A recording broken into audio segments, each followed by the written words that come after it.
The southwestern region of the United States, Texas, Oklahoma, New Mexico, and Arizona, is sometimes regarded as a great empire. New Mexico and Arizona alone span the broad Rocky Mountain Plateau. A high-level plain marks the plateau's eastern boundary, and mountains thrust their jagged peaks into its northern limits. Rainfall is heaviest toward the east, where many streams begin, threading their way down through the fertile farmlands of Oklahoma and Texas to the Mississippi Basin and the Gulf of Mexico. On the western side, the slow rise of the plateau has forced the Colorado River to dig its bed a mile deep in the Grand Canyon as it flows toward the Gulf of Lower California. The Great Dry Plateau is dotted with picturesque stretches of desert. Lofty mountains come down from the north. There are volcanic cinder cones which seem to have ceased activity only recently.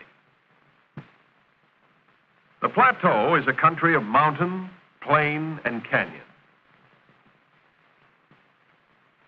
The Grand Canyon of the Colorado attracts thousands of tourists annually, as well as geologists who come to read the history of the Earth in its exposed rock strata. Other plateau lands contain a wealth of lure for tourists, a wealth of speculation on cultures of a bygone age. For ages, Indians have found this plateau a good place to live. The Spanish fortune hunters in their earliest 16th century explorations came upon ancient cultures here. As a result of intermarriage, Spanish blood, mixed with that of native Indian, continues to this day in many people of the Southwest. Both Spanish and English are official languages in New Mexico. Prehistoric irrigation systems are reflected in giant modern projects in the Rio Grande and Gila River basins. Crops include most of the country's long staple cotton. More important on the plateau, however, are the cattle ranches introduced by the Spaniards. These influence life even today in this region. In the vast dry tableland are huge cattle ranges stocked with thousands of highly bred beef cattle, and of late years, thousands of dairy cattle.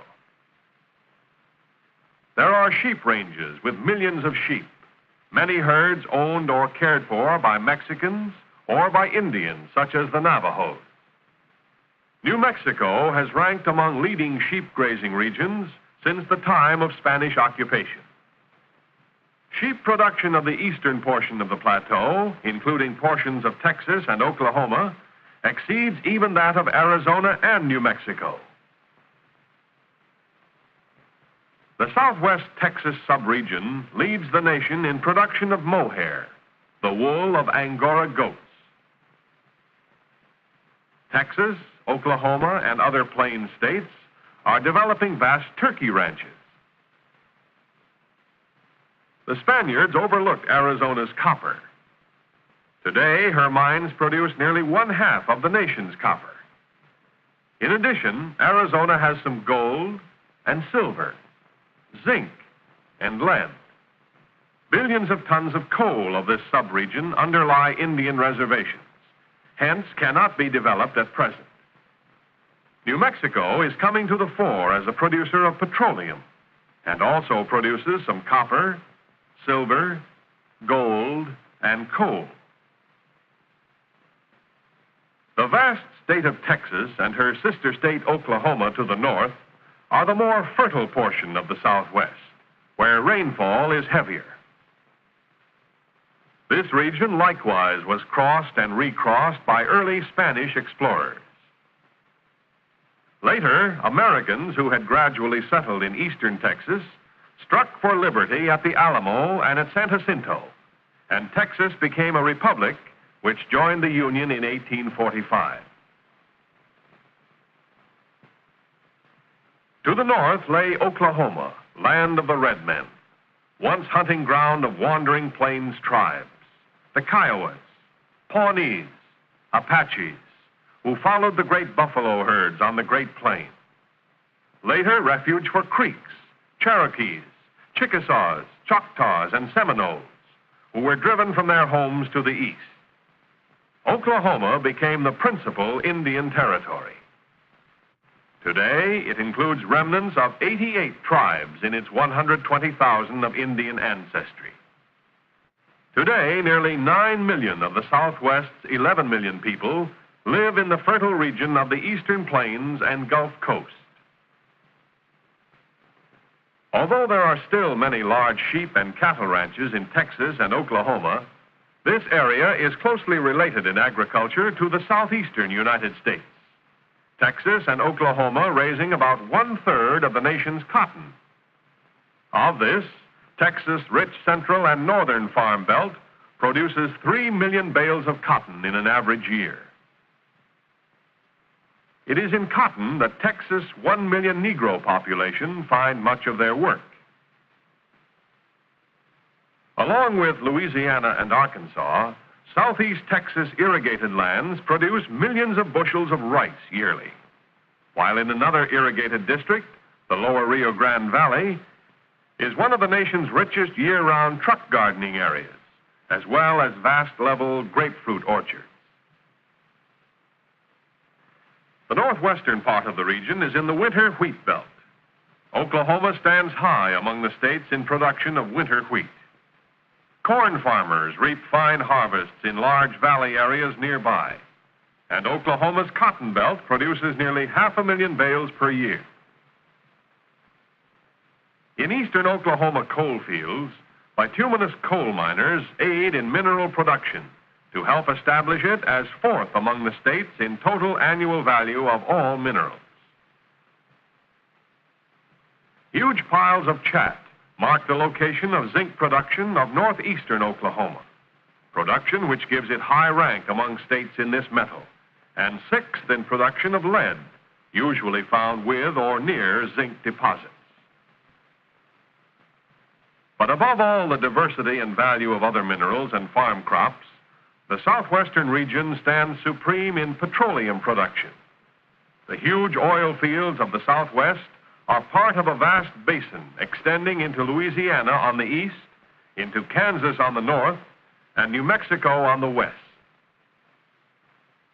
In a recent year, Texas alone produced almost 1/4 of the total world supply of petroleum. For years, oil, much of it on Indian lands, has been the backbone of Oklahoma's wealth. Today, modern oil derrick forests have encroached upon the very capital in Oklahoma City.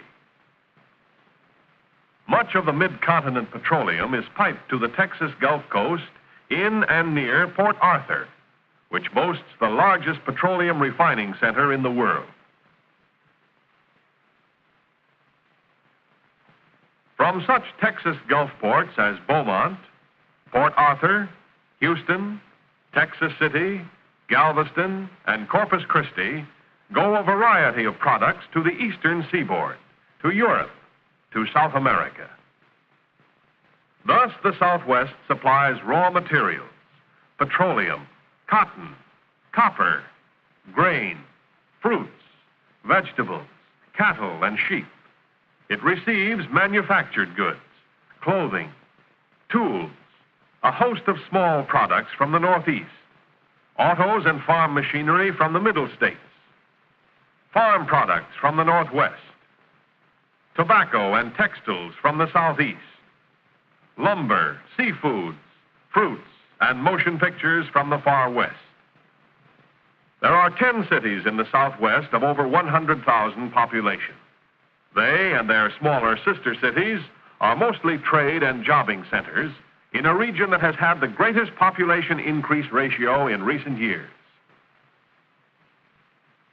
Cities of the Southwest are typically new and clean, fueled largely by natural gas, cities largely without smoke. And so a vigorous modern culture replaces that of a bygone age in the Southwest. The wastes of striking native growth become vast irrigated citrus farms. Across the sunlit plateau to the west, echoing back from canyon walls that long have shielded a dead past, comes the surge of modern life, the far-flung activities of modern agriculture, the exploitation of resources by modern industry, the rising crescendo of the conquest of a continent.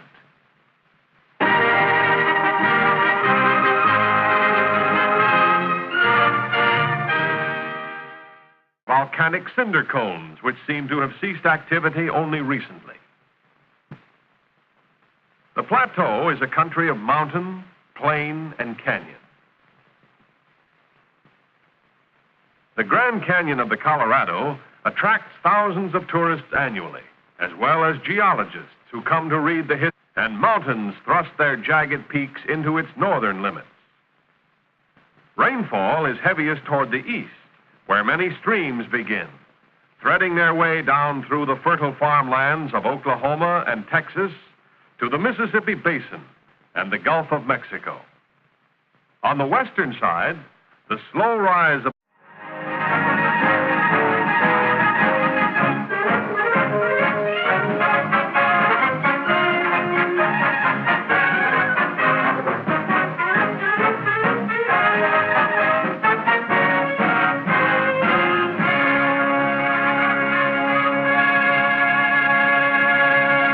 plateau has forced the Colorado River to dig its bed a mile deep in the Grand Canyon as it flows toward the Gulf of Lower California. The Great Dry Plateau is dotted with picturesque stretches of desert. Lofty mountains come down from the north. There are the southwestern region of the United States, Texas, Oklahoma, New Mexico, and Arizona, is sometimes regarded as a great empire. New Mexico and Arizona alone span the broad Rocky Mountain Plateau. A high-level plain marks the plateau's eastern boundary.